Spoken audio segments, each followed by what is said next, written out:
Early one morning, Percy was at the harbour collecting a very important load to take to Peter Sam at Elsbridge Station.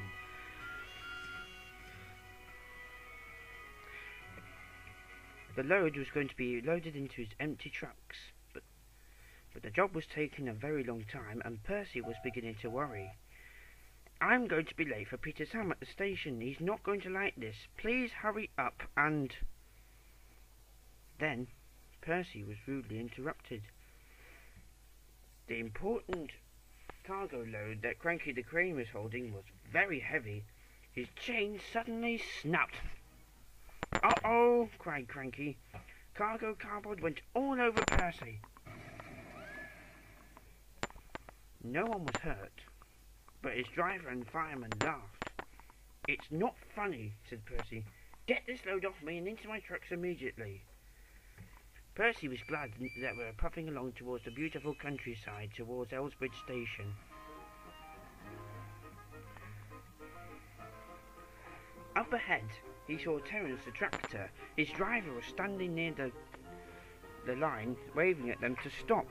"What's the matter now?" "The storm has flooded the narrow-gauge track," said Terence's driver. "I've marked the spot."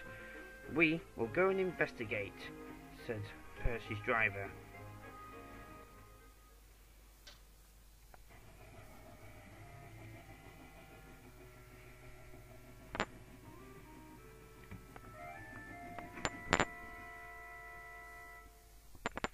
"It'll be dangerous for all little engines like Peter Sam," said his driver. Then the fireman put up a red signal light to warn all little engines. "When we get to the station, I will tell the station master to close the line down immediately." And then they puffed away.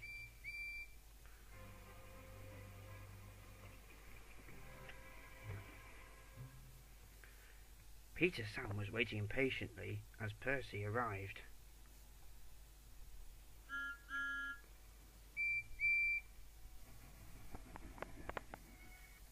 "You're very late, Percy," said Peter Sam. "You should have been here a very, very, very long time ago. And all that load is making me feel ill." "I couldn't help it. It's only the trucks," said Percy crossly. "And we got distracted along the way. There's dangers on your line. That's why we're late." "Huh!"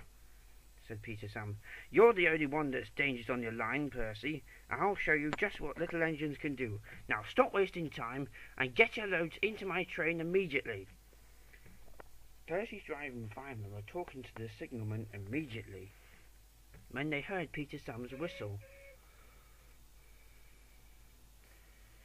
Off he went, pulling a long, long, long goods train. "What route is Peter Sam taking tonight?" asked Percy's driver. "The most coastal one near the Mine Lane track. It's much quicker," said the signalman. "But I told you, it's too dangerous for little engines like Peter Sam," said the fireman. The signalman went quickly to warn the other signalman up ahead. Peter Sam was puffing along towards the beautiful countryside. "I'll soon make up for lost time," he said. But by the time he reached the long main line track, his hopes for a fast run would dash. But mist rolled everywhere as the weather changed. "I can't see a thing," cried Peter Sam. His driver and fireman couldn't either.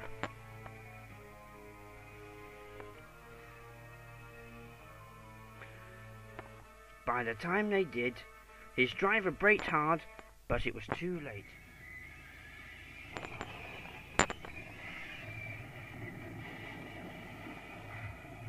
Peter Sam sunk.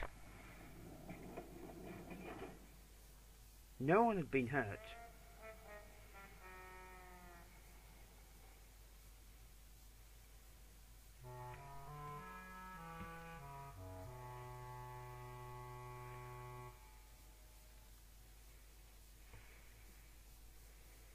The next morning, Peter Sam was rescued.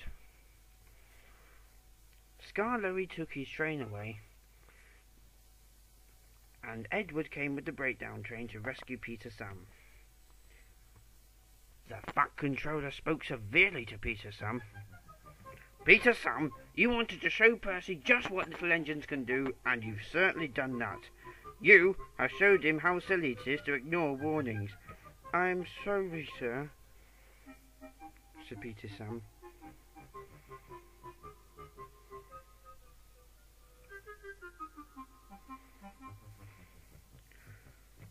Percy arrived. He eventually felt very sorry for Peter Sam. "Come on," he said. "Your driver says you must be washed and mended, and after you've done that you'll feel much better." And Percy was right. He did. Percy came to see him. "I'm sorry I was rude to you, Percy," said Peter Sam. "It's all right," said Percy. "Everybody makes mistakes, just like you and me." "From now on," said Peter Sam, "I think we'll all listen to each other when things go wrong." Percy agreed, and they both whistled.